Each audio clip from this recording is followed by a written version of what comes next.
Clouds dotted the blue skies above Philadelphia on March 4, 1797.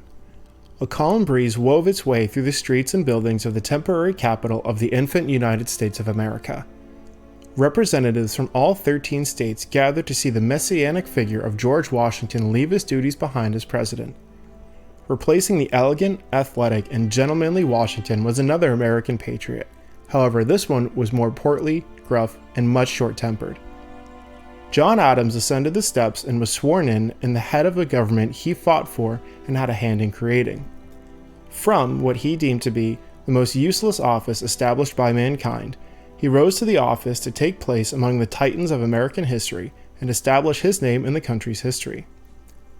Compared to his predecessor in Washington and the man who followed him in Thomas Jefferson, Adams is mostly forgotten. His administration, however, has several defining events that must be seen as defining the American presidency in times of crisis, for admirable and admonishable reasons. Immediately upon entering office, John Adams dealt with a growing foreign policy crisis. War raged in Europe between Great Britain, our largest trading partner, and our one-time ally, France.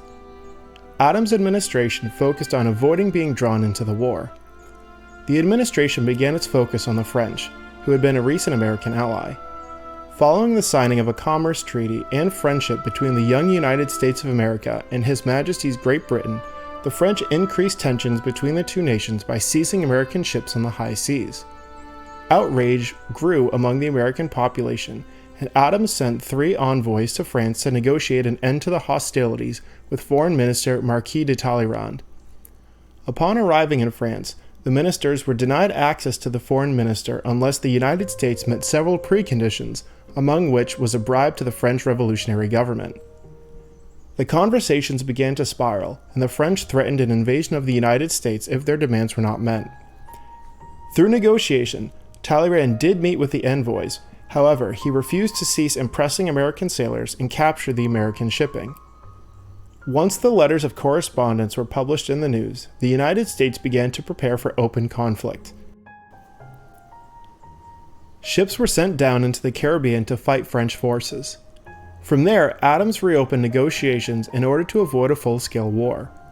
Talleyrand and the American delegation established a new treaty that annulled the former alliance and established a lasting peace between the two nations. While those negotiations were taking place, the federal government grew fearful of dissidents from the population. To quell the possible disloyalty of foreign population, Adams' party, the Federalists, passed a series of laws collectively known as the Alien and Sedition Acts. First, the Alien Acts raised the residency requirements from 5 years to 14 years, and allowed the president to deport aliens whom he deems as dangerous and suspects of malicious acts. Aliens could furthermore be arrested and deported during wartime. Secondly, the Sedition Acts punished Americans who published, spoke, or printed anything that the government deemed false, scandalous, or malicious. It was the first time that the First Amendment to the Constitution was openly challenged and ignored by a controlling party. Moreover, the law was unevenly applied to the opposing party, Thomas Jefferson's Democratic Republicans. The outcry against these acts contributed to the Democratic Republicans winning the following presidential election. Adams, however, went to great lengths to avoid a new conflict with either of the two great European powers. His great patience, confidence, faith, and a little bit of wishful thinking dominated his demeanor during these 4 years of brinksmanship. Adams established the United States Navy, refortified coastal ports, and had the option to call up the militia to defend the nation should war break out.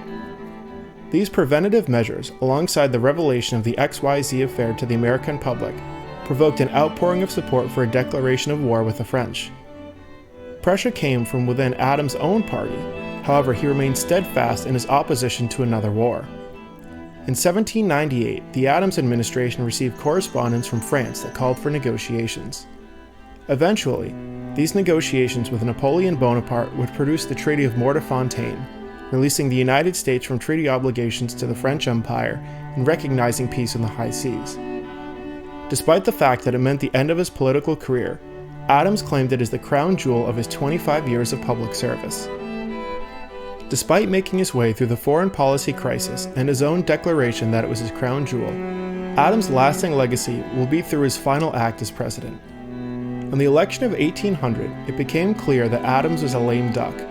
The Democratic Republicans gained tremendous support leading up to the election, and Adams lost not only the support of the American people, but mostly of his own party.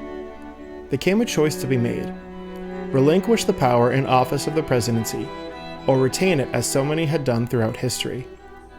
Adams chose the former, and left the nation's new capital to return to Massachusetts, giving the office to his former friend and political enemy, Thomas Jefferson. If you're more interested in learning about this topic, check out our video on the greatest act by an American president. In the course of American history, there are many presidents who have shaped the office and government that they've led.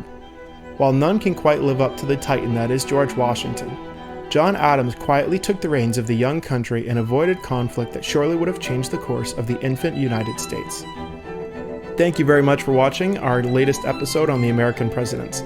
Stay tuned as Thomas Jefferson is up next, and check out our other videos on the channel.